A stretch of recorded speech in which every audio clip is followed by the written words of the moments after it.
CQDX, CQDX, CQDX. This is Havana calling. CQDX, CQDX, CQDX.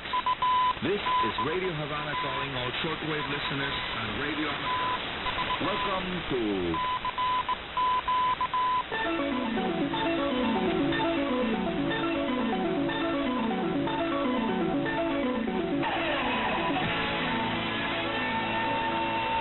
DXers Unlimited, Radio Havana's weekly feature dedicated to the fascinating world of radio communications. Hola, amigos radioaficionados all around the world. I am Arnie Coro, broadcasting from my home in Havana's Nuevo Vedado neighborhood to the west of the city. The Coro family is full-time at home since about a month ago, as required by the present worldwide pandemic of the COVID-19 virus. So I have now more time to do extensive monitoring of the high-frequency propagation conditions, including one of my favorite research topics, that is the formation, evolution, and sudden disappearance of sporadic E-clouds. By the way, the summer sporadic E-season of the Northern Hemisphere is about to start, and it is happening during the deepest, most pronounced solar minimum now in progress. And now more information about solar activity for you. 2 solar cycles are active at once. Sunspot numbers today is 12, and after a long spell of 0 sunspots for many days, there are 2 sunspots in the sun's southern hemisphere. Their magnetic polarity reversed. Something interesting. They come from different solar cycles because they have reverse magnetic polarity. One sunspot, active region 2760, belongs to old solar cycle 24, while the other one, active region 2761, belongs to the new solar cycle 25.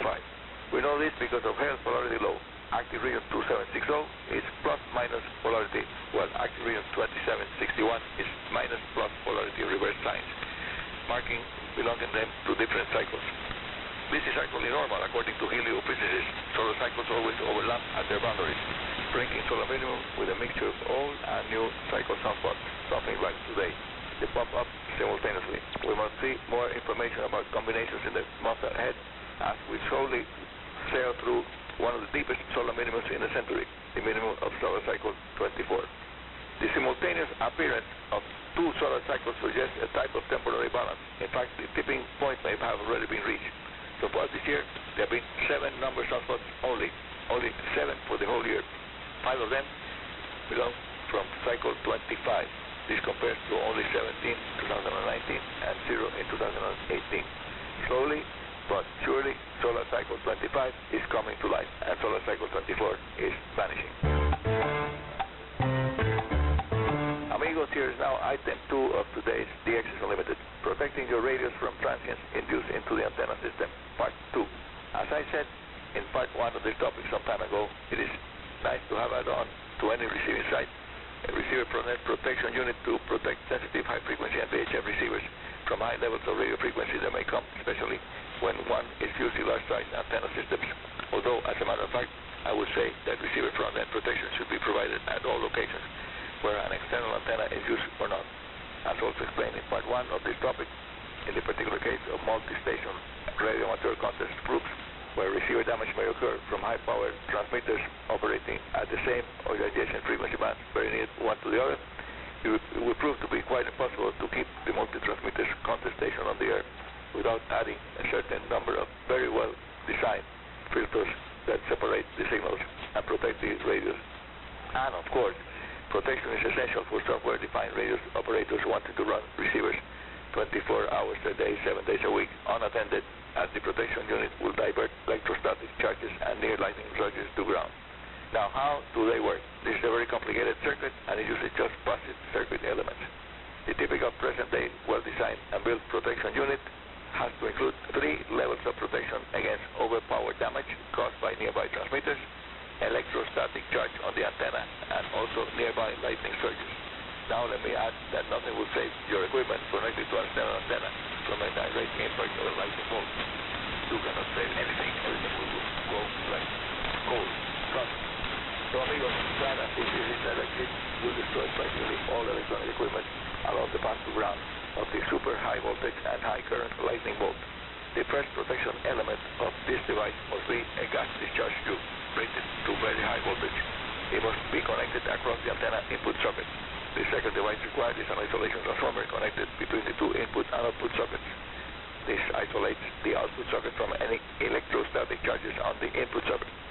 If the unit is used as the sole protection device for the receiver, I always insist that the device will connect to a good earth or ground connection so that excess energy coming from the antenna can safely flow to ground and do the least damage possible.